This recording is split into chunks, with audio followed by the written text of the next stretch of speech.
So I will bring, of course, my strengths, my successes, but I will also bring in my vulnerabilities, and I will also bring in my failures and my perception about how society treats me. So whether I'm a man or a woman or a trans person or a person of different ethnic origin or race or caste or religion or body type or ability, I deserve to be in a place which will make me feel psychologically safe. So when we see corporates waking up and doing affirmative action,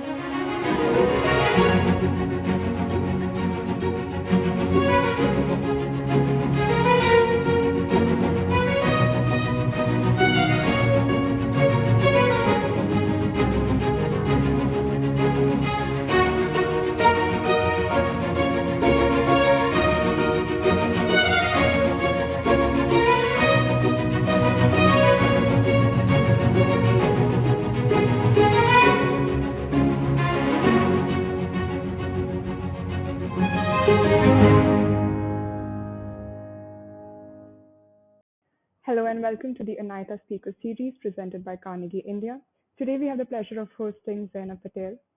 Born in Mumbai, Zainab is a transgender person and is one of the petitioners in the National Legal Service versus Union of India case on transgender rights and in the marriage equality case. She currently works with Pernod Ricard India as the Chief of Inclusion and Diversity. Prior to this, she worked with KPMG as the Director of Diversity and Inclusion. Zainab holds an MBA in HR and was the National Manager for Health and Human Rights at the UNDP Country Office in India and was the Regional Policy Analyst on Human Rights in Asia. Her areas of interest are health and social development issues and has over 20 years of national and international work experience. Zainab, we are excited to have you here today to learn about your journey and the work you do to promote inclusion and diversity in workplaces. And to our audience, we hope you find Zainab's story inspiring and encouraging, and that you take away valuable insights and lessons from her experiences. So, Zainab, let me start with my first question. Can you tell us about your early journey and your experiences? so thank you, Ashima, for that very kind introduction, and namaskar, all of you. And it's been um, quite a journey for me over all these years to reach where I have today. But like most of you on this who are listening into this podcast would probably realize that many of us have had very humble beginnings, and similarly, during my own childhood, I was born in an extremely economically modest family in Mumbai. In the early 80s, Mumbai still had a very strong textile presence, and I was born in a small one room home called in the chawls of Mumbai, which were literally adjacent to mills. And we had a common community setting. And very importantly, although we did not have a sense of space or privacy or autonomy in that sense, because everything was shared, communal kind of a setting, it also gave us very important lessons in life in terms of modesty, survival, gratitude for what we have, and perseverance for something better.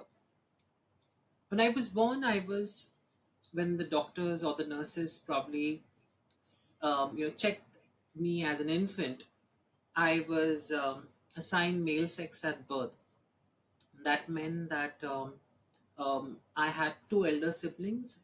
One is 10 and the other is 9 years elder to me. And then I was born after a gap of 8 years. So there's almost a generation gap between me and them. And I must say that my journey through my childhood, and I was born in a Catholic family. My parents never had an issue with having two girls preceding me because um, the issue of carrying the family name forward, etc., did not really matter, and it was fine with us. But I think when my mother gave birth to me, and she realized that finally, after 8 years, there's a male child that is being born in the family, perhaps that life might be slightly more easier for her. As I grew up as a young adult and through my own foundation years as a child, I was an extremely sick, but very inquisitive, very questioning young person. And perhaps some of these factors also led to the fact that I was abused sexually within my own family. There was a huge joint family living with us, uh, and most of the sexual abuse that came in from my second cousins, third cousins, which spilled on to life in school. I went to an all boys school, Catholic institution, where matters of physical intimacy or abuse were literally never spoken about. Um, I think there was a pretense something like this never happened. And even if it were happened, if it was discussed once, perhaps everything got sorted. And I often think of children and victims of sexual abuse in my own age group having to struggle with the scars of these very painful memories all of these years because not talking about it did not make those incidents of abuse go away and those memories go away. It just stayed on for longer in life. That did affect me mentally, physically, emotionally, and Yeah, I can. at a very young age drove me towards the edge of a very poor mental health condition. While young people in school look forward to enjoying life, making new friends, looking forward to what's next, um, I was busy contemplating suicide. And imagine a young 14, 15-year-old um, who was bright. I wasn't, I never stood first in class, but I did manage to get a good fourth grade or a fifth grade or fifth rank in class, and which was good. I was naturally inquisitive. I had questions, and all of that took a terrible beating because I was just not sure what was happening around me. I had this intense emotional feeling inside me, which wanted me to believe that I was a woman. But when I looked at my body, I realized that I don't have the body of a girl, and I was still being subjected to kind of the abuse that went in. And the only kind of solace that I had was to hurt myself. And this continued for a very long time and almost became part of my day to day existence. I remember this one particular incident, um, which got me admitted into an ICU of a public hospital, where my parents were told that probably your child doesn't have more than 6 hours to live, so go and prepare. And this was just on the eve of Christmas. And I think it was the most traumatic time for my parents who didn't know what was happening to me. And once I recovered from that on a it kind of had an impact on all my peripheral nerves. That meant I couldn't hold a pen, I lost my body reflexes, I couldn't see beyond 3 feet, I lost 2 years of education. In a way, it was a blessing because it took away all the rot, and it took away all of the abusive people that I knew in school and my neighborhood. It gave me a gap. So people were a bit scared of me, but it also opened a different kind of abuse to me because my parents did what they think was right by taking me to a faith-based healer. So I was not taken to a doctor to talk about depression, but I was taken to different faith-based institution to quote unquote cure me because they thought that probably a child has been possessed or something like this, and we need to find a spiritual answer to the issues that the child is facing. And this continued for a year. So imagine there's a person who survived a suicide attempt, undergoing physiotherapy, but also being constantly prayed over and expected to be healed. And with all of those things, I managed to come out of it in 2 years' time, did well in the 10th standard, went on to join college. And it's only when I went to college, Ashima, did I realize that there is a beautiful world out there. Because from the comfort of walking 200 meters to my school, I had to take a train to college. And you see the most amazing sights because there's a feeling of liberation, because you see people of all shapes, sizes, genders, identities, economic strata around you, and you realize you're not alone in the world. So for the first time, I saw trans people on the street in the trains. apart from seeing them on television. And I knew I was something like them, but was I like them? But it just, there's something that you see and you smile internally, and you say, you found something that you relate to. Whether you're going to be that person, that didn't matter. And in college, I started embracing myself. I found acceptance. I found that I could speak well, I could articulate, and I went on to join my the bachelor in management studies. It's there that I actually met activists and I joined a protest, and maybe that started. This was the early 2000, and it started my own journey about realizing that 22 years ago, where discrimination was part of life, where protest was about not being called a criminal. No one thought that in 23 years there's going to be decriminalization, there is going to be um, this whole push for marriage equality, there's going to be this whole push for recognition of equal rights, and I'm going to be part of that journey. For me, it was this young, bubbly student activist who wanted just to prove herself. And from there, I joined the Hijra community. I expressed myself with them. I dropped out of college twice because all of these incidents with activism led to a lot of bullying within college itself. And I remember people who I was close to, the Hijras, went to the principal of Bhavan's College Andheri and threatened that, unless you don't allow this person to write the exams, we are going to sit on the gates of Bhavan's College and create a nuisance.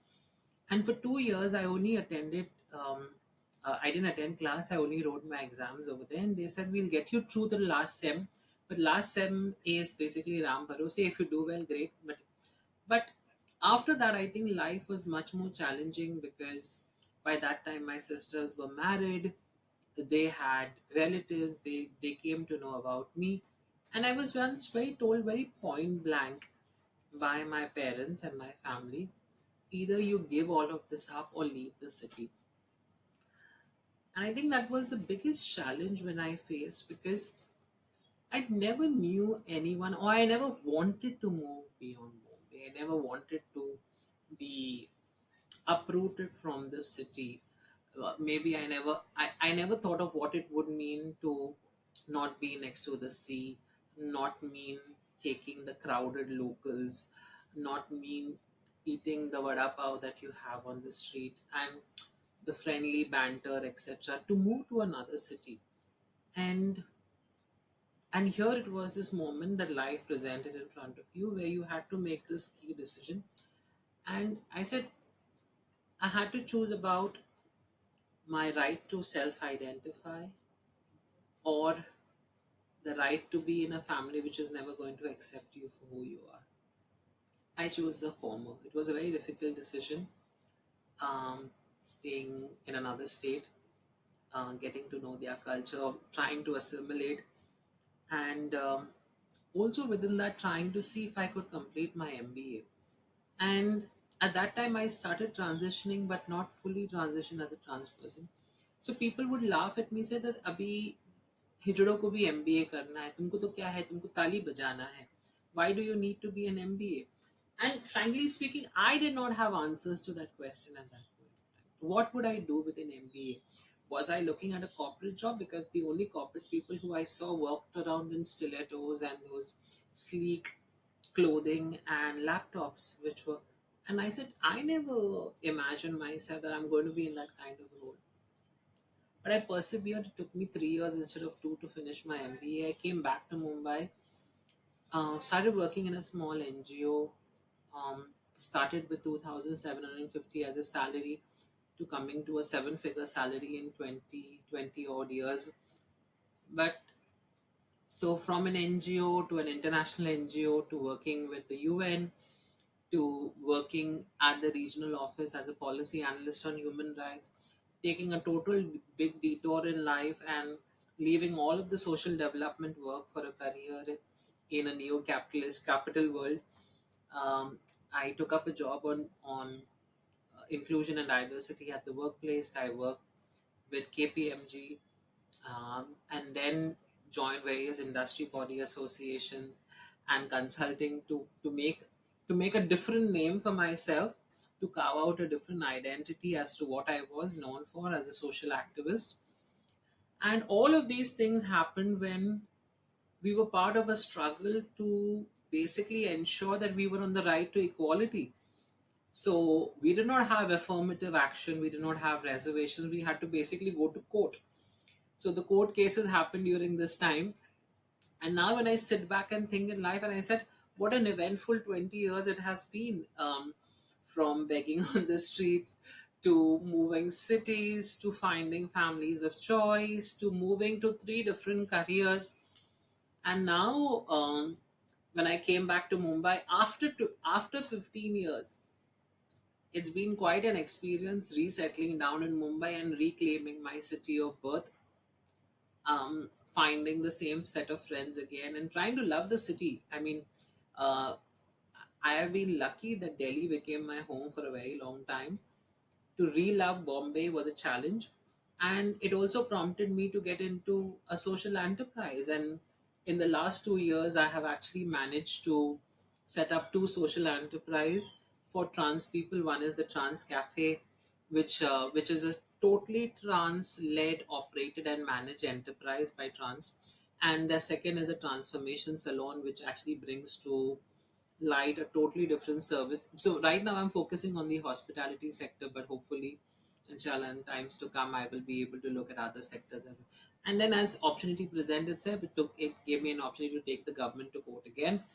On this time on a marriage equality case, saying that, um, as a tax paying citizen, and I pay a lot of taxes, I need to enjoy life. But even if someone was not highly tax paying, the enjoyment of rights guaranteed in the framework in the constitution of the country is antithesis to discrimination. Discrimination is not the fact that you are not called a criminal anymore, but to enjoy a full range of rights and to make sure that we are all there. Because for some, marriage, or either the right to marry or the rights within marriage, are very key in establishing themselves, in taking pride of who they are, both as a human being and as a citizen of this country. And that's where my journey is. Zainab, I think this leads to my next question actually. And a lot of companies now, private companies especially, they started talking about these things and acceptance in workspaces. And you yourself work in one of in the private sector. So, what do you believe are the most effective ways for companies to create more diverse and inclusive workspaces, given your work profile, especially? See, frankly speaking, Ashima, I think every organization has now woken up to the reality that all of this strategy is great, but culture will eat strategy for breakfast. And culture is, it can't be devoid of people. And all of us constitute that same peoplehood within the organization. So you can't tell me, oh, I'm going to celebrate all the successes of Zainab and leave her failures and vulnerability at home. I unfortunately can't. Just like I can't leave parts of my body when I come to work, I can't leave parts of my mind or my lived realities when I come to work.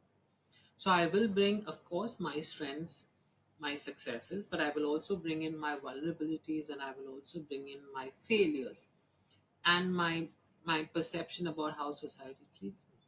So whether I'm a man or a woman or a trans person or a person of different ethnic origin or race or caste or religion or body type or ability, I deserve to be in a place which will make me feel psychologically safe.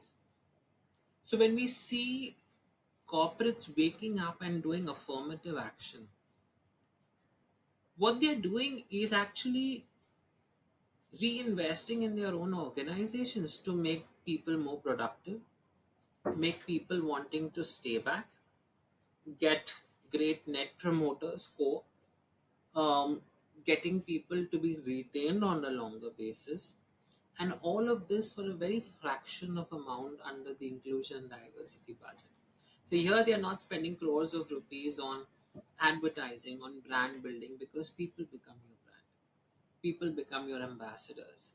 um, if one is retained with, I'm sure when people look at, say, people like me in the corporate, they felt that, okay, if Zainab could do it, perhaps I have hope that I will do it. And this is not about trans people or about LGBTIQ people. It's about generally just about everyone within the organization who's looking up for seeing something, seeing a future, seeing a career trajectory, feeling safe, and making others feel welcome. Irrespective of whatever differences, because we are celebrating differences, we are not saying that people are ever going to be a homogeneous mix. In all probability, we are never going to be that.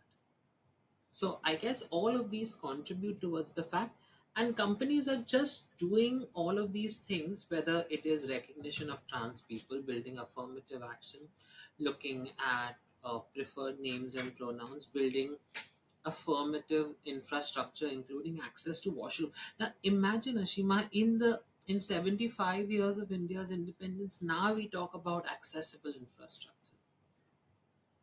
Now we talk about the right to movement, that people should not be discriminated against.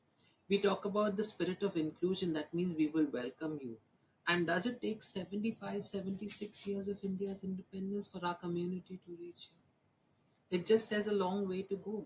In fact, if you look at the rights of protection of transgender person, the law that was passed by Parliament in 2019, which mandates creating of an affirmative action act for trans people. What does it say? Trans people have the right to freedom of movement. They should not be discriminated when they look at housing. Families should not throw them out. Um, um, they should not be name shamed and called and stuff like that. They should not be subject to medical interventions. And this, imagine, this is the 21st century and we're talking about stuff which belonged to the last century. Imagine you need a law to talk about access to spaces, access to public spaces, access to private spaces. And the fact is that even the government doesn't recognize that we are doing this to a community in the 25th century, in the 21st century, and a century which talks about making India great. Zainab, this actually brings me to my next question. So, for people who are, aspiring to make a difference, and especially in this field, what advice would you give them? The first thing that I would like them to realize is that irrespective of whatever situation that you are in at this point of time, the future holds something beautiful if you only decide to work towards it, if you decide to persevere. Let absolutely no one decide who you are or what you can be or what you should be. In an age where everyone is distributing certificates of nationalism, the best nationalist thing that you can do is to be your true authentic self. And that would mean embracing yourself with all of your vulnerability, your successes, and give yourself time. It's a highly competitive world, ever changing, dynamic, disruptive. Make yourself relevant. This is especially for women and girls and all other marginalized communities listening to you. Read, learn to speak, articulate your position. It doesn't matter. You can speak in your regional language, you can speak in your mother tongue, but use the opportunity to convey what you feel internally. And if you feel a Hindi, Marathi, Gujarati, Tamil, Telugu, um, any language that suits you to bring out your articulate best, do that.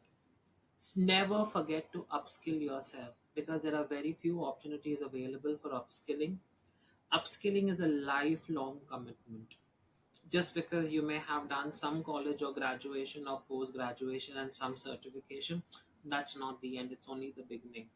People who upskill themselves will find themselves relevant at every crossroad or intersection. So you may have natural calamities, human made disasters come in, but upskilling will help you to be relevant and to be of need to the company. The third most important part for me is that remember, you create value. It doesn't matter if you are a person begging on the street to a CEO taking a nine-figure salary yet. There is some value that you bring not only to the economic system but also to the society in general. Realize self respect starts from within. Only if you truly embrace yourself will the world be able to embrace you. And not everyone is going to stand by you, but this is a test that we all need to go through. So if you may be a Muslim woman coming from Bharuch, or a weaver in Varanasi, or a textile handloom person, say in Tamil Nadu, all of us may come in with different realities, but we are contributing and we can have the potential of making it great. So here we often talk about how one person like a chai wala can become a prime minister, but let me tell you, if a person like me who used to beg on the streets or sell her body for sex can become where I can come and realize her potential, and I'm only realizing my potential, I have not reached the zenith. There are many more steps to go, many more milestones to breach, and many more concrete ceilings to break. So look at this as an opportunity. It will be difficult, but you can overcome it. I think that's a brilliant and a very inspirational advice you've given uh, to the folks who want to make a difference. Um, have you noticed, any, since the last 20 years, have you noticed, any um, examples of, successful diversity and inclusion initiatives that have had a positive impact on communities? Coming from this world, I think there are many initiatives. Let's look at the skill and hire programs done by people. And it's a pure case of affirmative action. While there may be some resistance to reservations in the private sector, but nothing stops you from doing affirmative action. In a world today that's getting increasingly dominated by artificial insurance, it's a pity that only one of the four creators of this artificial intelligence technology happens to be a woman or a girl. That means there's a lot more that needs to be done in this space, irrespective of the fact that the last 10-15 years have seen immense contribution, immense investments in women and girls from a STEM perspective. We need to grow, we need to double up, triple our efforts. And this would mean that quadrupling those efforts for the most marginalized.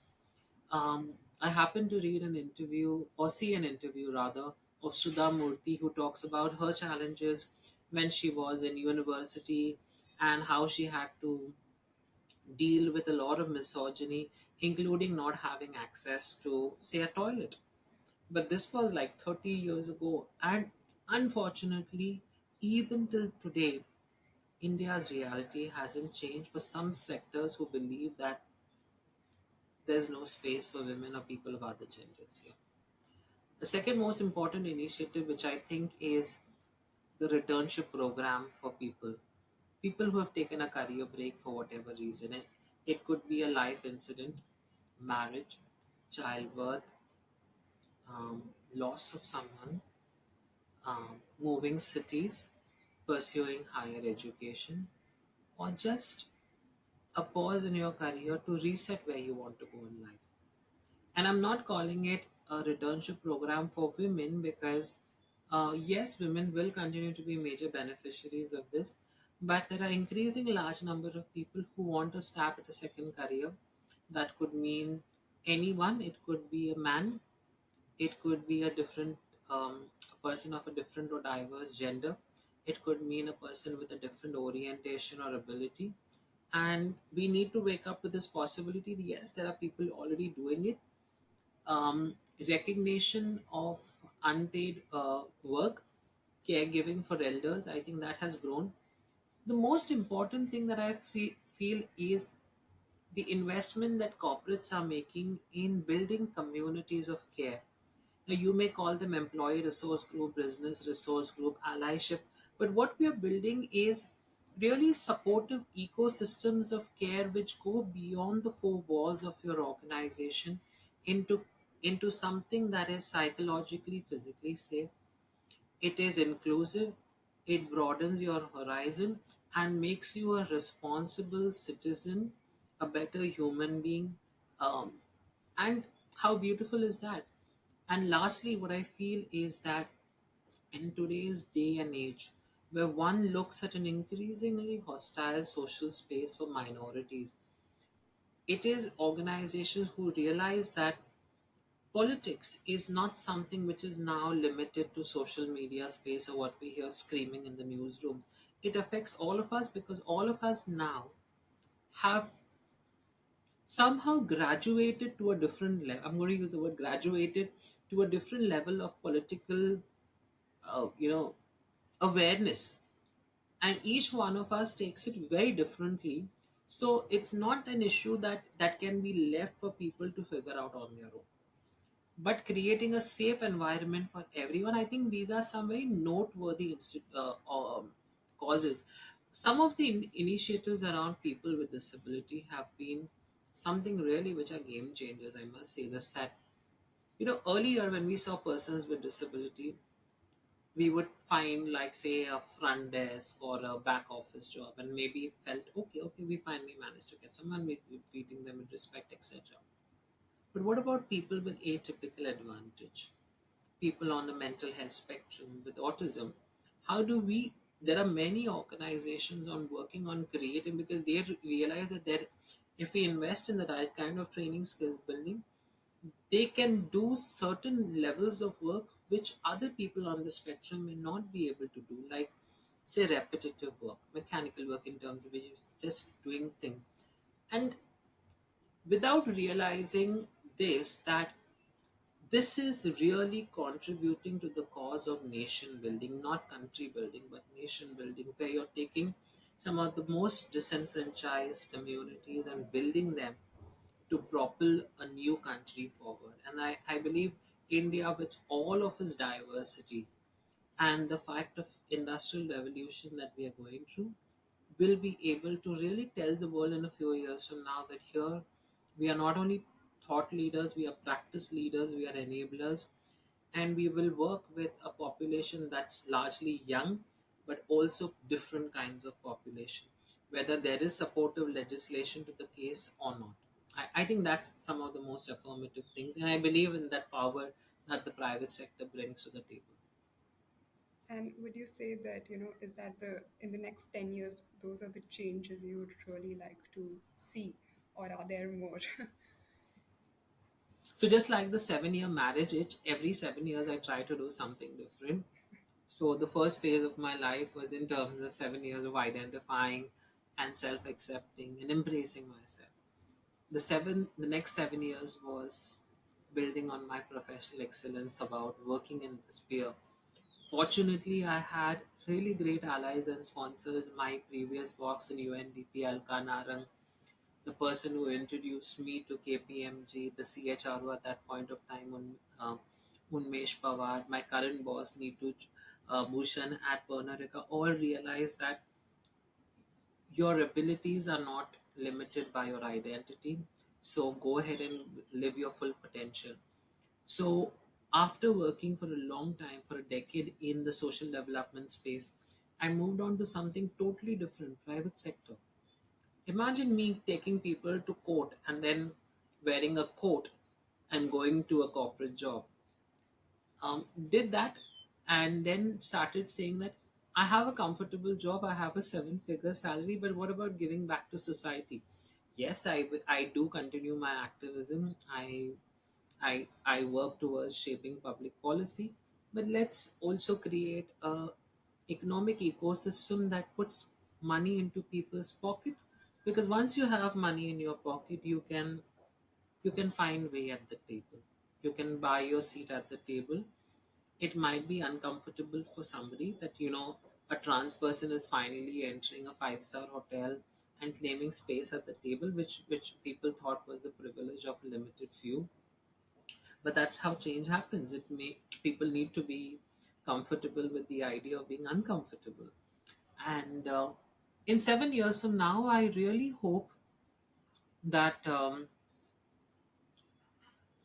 government and other stakeholders would have progressed with some legislation. If not, I believe many people like me will take them to courts and to other processes of law to help them realize them that, as stakeholders, you need to be held responsible for all. But in 7 years, I want to start an ecosystem that financially builds capacities of people, while the human rights work and the social enablement happens. There aren't enough jobs and there aren't enough skill sets to map the current job requirements. So, but people still need to earn money and a dignified system of living. Once I do that, I want to actually have a small farm where I do eco farming and work towards another set of priorities in my life where, whatever we've taken back from nature, at least we can put a halt at this and live a sustainable, low key, meaningful life, one in nature, but also contributing to something which never occurs to a lot of people around us, that, oh, trans people can also be farmers, we can also talk about the environment. And so, while we've done all of the human rights work, here is something to save the planet. Maybe that's my next 7 years, how it's going to look like. I think that was a really beautiful answer, if I may say. I think the next segment I'm gonna do a little like a fun, like a rapid fire. So I'll call it rapid fire with a difference. And I just like quick questions. So I'll start with an easy one. So basically when you're not working, what are some of your favorite hobbies or activities that help you unwind?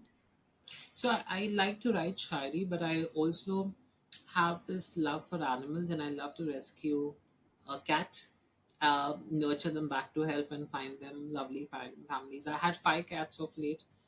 3 of them found lovely families. I still have 2, and that's my favorite pastime. And okay, so if there was an advice that you could give to your young self, what would that be? I think the only advice that I would give my younger self is that you could have persevered more. You could have been um, a much more bold person, but knowing that the situation was terrible at that point of time, you did great. Absolutely love you for what you did. Because of that, I'm here today. That's the only message I have. And I'll again go a little. So, what's the best compliment you've ever received? I think the best compliment that I have received was very interesting, and this is a longish answer, but please be patient with me.